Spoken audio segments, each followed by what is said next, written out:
내가 가져갈 수 있는 순수익이 많이 발생하기 때문입니다.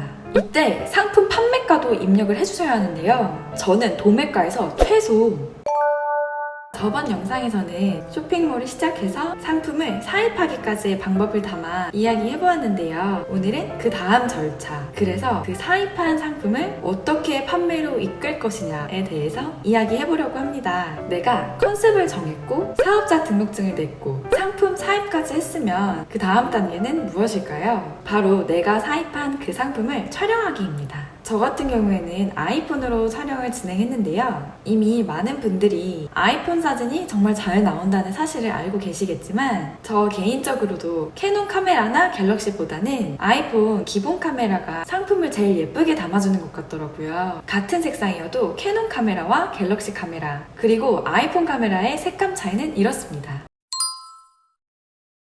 저는 이렇게 아이폰으로 제품 사진을 최대한 예쁘게 여기저기 이 각도 저 각도에서 촬영을 해줬어요. 그리고 또 저는 고객님들께서 궁금해하실 만한 부분을 최대한 담아 촬영을 했습니다. 딱 상품만 봐서는 잘 모를 수 있는 제품의 뒷면이나 질감 등 최대한 제품을 표현할 수 있는 방법으로 촬영을 진행했어요. 그리고 또 하나의 꿀팁을 이야기하자면 저는 아이폰 14 프로를 사용하고 있는데 이 아이폰에서는 상품에 가까이 촬영을 하게 되면 접사 기능이라는 게 켜지는데 저는 접사 기능으로 찍힌 사진은 색감도 안 예쁘고 화질도 깨져서 제품이 예쁘게 나오지 않더라고요. 그래서 1.8배 정도 확대를 한 후에 좀 멀리서 접사 모드로 변환되지가 않은 상태로 촬영해 주시면 훨씬 예쁘게 제품을 촬영하실 수 있으실 거예요. 촬영을 할 때 또 하나 중요한 점은 바로 자연광입니다. 자연광은 해가 나와 있을 때, 즉 낮 시간에만 찍을 수 있는데 제 경험상 그 어떤 조명도 자연광만큼 예쁘게 상품을 담아낼 수 있는 조명은 없었던 것 같습니다. 그렇다고 정말 직사광선으로 바로 햇빛 아래에서 촬영하라는 말은 절대 아니에요. 저 같은 경우에는 집이나 사무실에 해가 들어오면 해를 피해 그늘진 곳을 찾아 그곳에서 촬영을 했습니다. 햇빛을 간접으로 받아 촬영하는 게 제일 예쁘게 찍히더라고요. 이렇게 자연광, 아이폰, 하얀 배경 정도만 있으면 많은 소품을 사용하지 않고서도 예쁜 제품 사진을 찍을 수 있어요. 저는 소품을 많이 사용하는 것보다 깔끔한 배경 위에 제품만 부각되도록 촬영을 하는 편이었습니다. 또 저는 액세서리 쇼핑몰을 운영했다 보니까 거의 이렇게 작은 아이템을 촬영하는 방법만 말씀드렸는데요. 요즘 스튜디오 대관도 2시간에 3에서 5만원 정도로 많이 비싼 편은 아니니까 옷이나 생활용품, 잡화 등은 자연광이 예쁜 스튜디오를 대관해서 최대한 깔끔하게 촬영해 주셔도 좋을 것 같아요. 그리고 정말 마지막으로 저는 제 제품 사진을 보면 아 이거 거기구나 라는 생각이 들도록 한 가지 컨셉을 유지하여 촬영했어요. 다른 곳과 똑같이 보이면 내 브랜드에 차별성이 없겠구나 라는 판단으로 저는 일관성 있는 배경에 제품만 다르게 촬영을 했습니다. 이렇게 촬영하면 촬영 소품을 신경 쓰지 않고도 보다 편하게 촬영을 할 수 있다는 장점도 있습니다. 촬영을 마쳤으면 8번째 단계 사진 정리와 편집하기를 하면 됩니다. 저는 한 가지 상품에 30장 정도의 사진을 넣어서 상세 페이지를 제작했는데요. 이 정도면 사진을 찍을 때는 최소 2배에서 3배, 60에서 90장 정도는 촬영을 했어요. 그 중에 흔들리거나 색감이 예쁘지 않거나 각도가 예쁘지 않은 사진을 다 정리해주는 업무를 진행합니다. 그리고 아이폰 기본 기능으로 색깔 보정을 해주었어요. 이때 우리 옛날 2000년대 감성처럼 너무 뽀얗거나 흐리거나 과한 필터를 넣는 분들이 가끔 계신데 저는 절대 반대입니다. 고객님께 최대한 실제 상품과 같은 이미지를 제공해야 한다는 책임을 가지고 색감은 최대한 실제와 비슷하게 그리고 과한 보정은 안 하시는 걸 추천드립니다. 저는 모델 사진의 경우 한 장 한 장 간단한 포토샵 정도는 해주었어요. 하지만 이때도 뭐 눈을 너무 키운다던가 얼굴을 너무 줄인다던가 하는 포토샵이 아니라 보기 불편하지 않을 정도의 포토샵만 진행을 해주었습니다. 다만 여기서 중요한 점은 상품 사진을 한 장 한 장 모두 보정했다는 것입니다. 보정을 아예 하지 않거나 보정이 너무 과한 경우에도 고객님께서 불편하실 수 있다고 생각을 합니다. 사진 정리와 편집까지 마쳤으면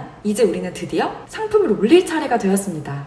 상품을 올리기 위해 제일 먼저 해야 하는 건 상품명을 지어주는 것입니다. 하지만 여기서도 중요한 게 있어요. 상품명은 고객이 직접 찾아 내 스토어로 들어올 수 있도록 해주는 제일 중요한 부분입니다. 예를 들어 내가 어떤 원피스를 판매한다고 했을 때 원피스 이름은 하얀 꽃 원피스라고 지어야겠다 생각을 했어요. 그때 스마트 스토어 상품명에 하얀 꽃 원피스라고 하면 될까요? 물론 자사몰이고 이미 브랜딩이 되어 있는 쇼핑몰이라면 그렇게 해도 판매가 잘 되겠지만 우리는 처음 시작하는 단계이기 때문에 상품명을 이렇게 지어서는 안 됩니다. 원피스라는 상품을 소싱했다면 먼저 여성 의류, 원피스 카테고리에서 키워드를 찾아보아야 하는데요. 키워드라 쉽게 말해 고객님들이 검색하는 말 그 자체입니다. 롱 원피스, 미니 원피스, 블랙 원피스, 꽃무늬 원피스 등 원피스 앞에 무슨 말을 붙여야 할까 고민을 해주어야 합니다. 아이템 스카우트, 아이템 발굴, 카테고리를 설정해 주시면 고객님들이 어떻게 검색을 하는지 한눈에 비교 분석할 수 있어요. 키워드를 찾는 방법은 물론 총 검색수 대비 상품 수가 없는 키워드를 찾아주시면 되는데 이때 경쟁 강도라는 것은 상품 수 나누기 검색수, 즉 숫자가 낮을수록 경쟁이 낮은 키워드니까 처음에 키워드를 찾기가 너무너무 어렵다면 경쟁 강도가 낮은 키워드부터 하나씩 넣어 상품명을 지어주시면 됩니다. 물론 간단히 경쟁 강도로만 키워드를 판단하면 안 되지만 처음에 어려울 땐 이렇게 도움을 받아가며 시작해보시는 게 중요하다고 생각합니다. 그래서 저는 경쟁 강도도 보았지만 제가 직접 엑셀에 다운받아 총 검색수와 상품 수가 어떤지 하나하나 분석하고 네이버에 검색해가면서 상품명을 지어줬어요. 상품명은 네이버 로직에 따라 계속 주의해야 할 점, 중요한 점이 바뀌는데 이건 지속적으로 공부해가며 상품명을 고민해보셔야 합니다. 중요한 상품명까지 지워줬다면 이제 상세 페이지를 만들어주고 상품을 등록해주시면 됩니다. 저는 상세 페이지를 통 이미지를 쓴다기보다 이미지 글 이런 식으로 블로그 형식의 상세 페이지를 직접 제작했어요. 맨 위에는 내가 지은 상품명, 그 밑에 제품 색상과 종류, 그리고 제품 디테일 이미지, 제품 착용 이미지, 제품 사이즈의 순서대로 차근차근 만들어 주었습니다. 디자이너가 제작한 예쁜 상세 페이지가 아니라 이렇게 간단한 제품 사진과 글만으로도 충분히 매출을 일으키실 수 있으실 거예요. 그리고 옵션, 대표 이미지 설정, 추가 이미지 등을 등록해줍니다. 또 이건 기본 중 기본이지만 중요하게 생각하지 않으신 분들이 많은데요. 상품 주요 정보, 상품 정보 제공 고시 등 네이버가 만들어준 빈칸은 무조건 최대한 다 채워주셔야 합니다. 그래야 검색 시 상위 노출이 될 확률이 높아지기 때문이에요. 이때 상품 판매가도 입력을 해주셔야 하는데요. 저는 도매가에서 최소 2배에서 3배 이상 되는 상품만 소싱하고 판매할 수 있도록 노력했어요. 다른 판매자와 판매 상품이 동일하다면 최대한 사진이라도 예쁘게 찍고 구성이라도 다르게 하고 상세 페이지도 열심히 만들어서 판매가를 올려 판매를 했습니다.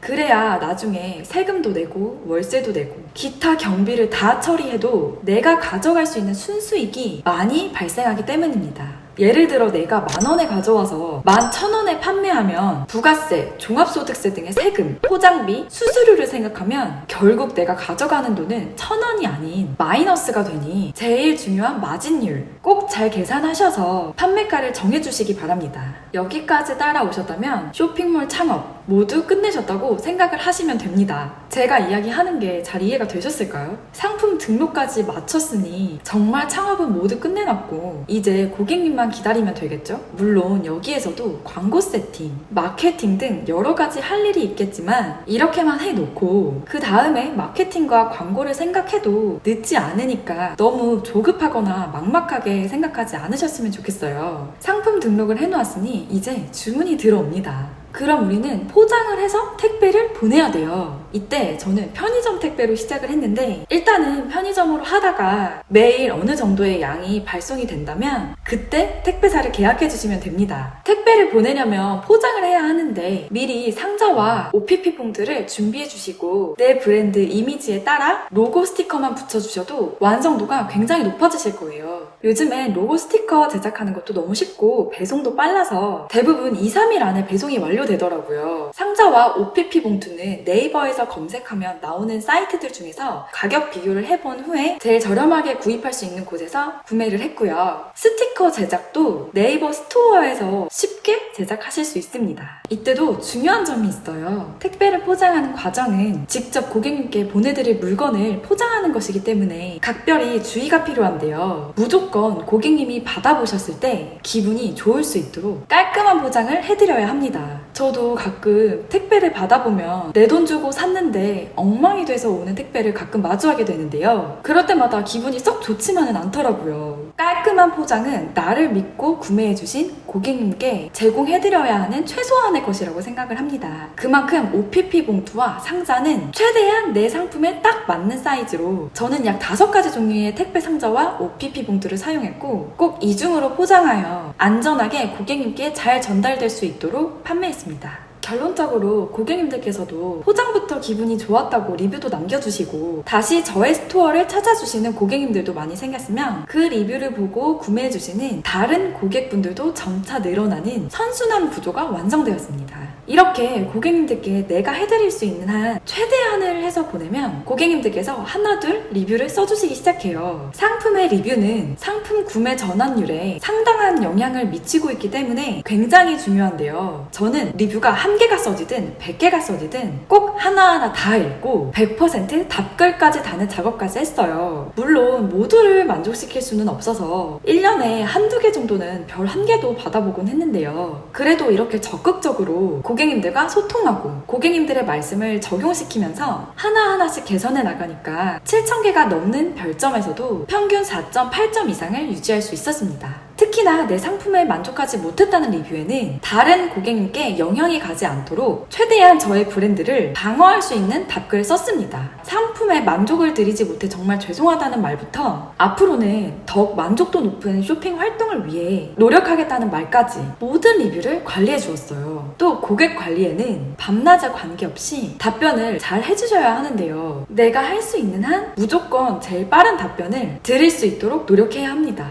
구매 전이든 구매 후든 빠른 문의 답변은 얼어붙은 마음도 녹일 수 있는 힘이 있더라고요. 무조건 고객의 입장에서 생각하면서 응대를 해야 한다는 사실을 잊어서는 안 됩니다. 자, 이렇게 12단계의 쇼핑몰 창업하기가 끝났는데요. 그래서 대체 어떻게 시작해야 하는 건지 막막하다라는 말 한마디로 제작해보게 된 이번 영상들. 처음 쇼핑몰을 시작하는 분들께 조금이나마 도움이 되었으면 좋겠습니다. 그리고 지겨우시겠지만 무엇보다 제일 중요한 건 실행입니다. 억만금을 줘도 사지 못하는 나만의 경험이라는 엄청나게 값진 것이 생기는 거니까 무조건 실행을 하셔야 합니다. 온라인 쇼핑몰이라는 게 5번, 10번을 창업해도 오프라인 한 번 창업한 비용도 들지 않을 텐데 이 소중하고 중요한 경험은 한 살이라도 어린 바로 지금 꼭 한번 도전해보셨으면 좋겠습니다. 궁금하신 점은 댓글 남겨주시면 최대한 답변 드리도록 하겠습니다. 오늘도 긴 영상 봐주셔서 감사합니다. 안녕.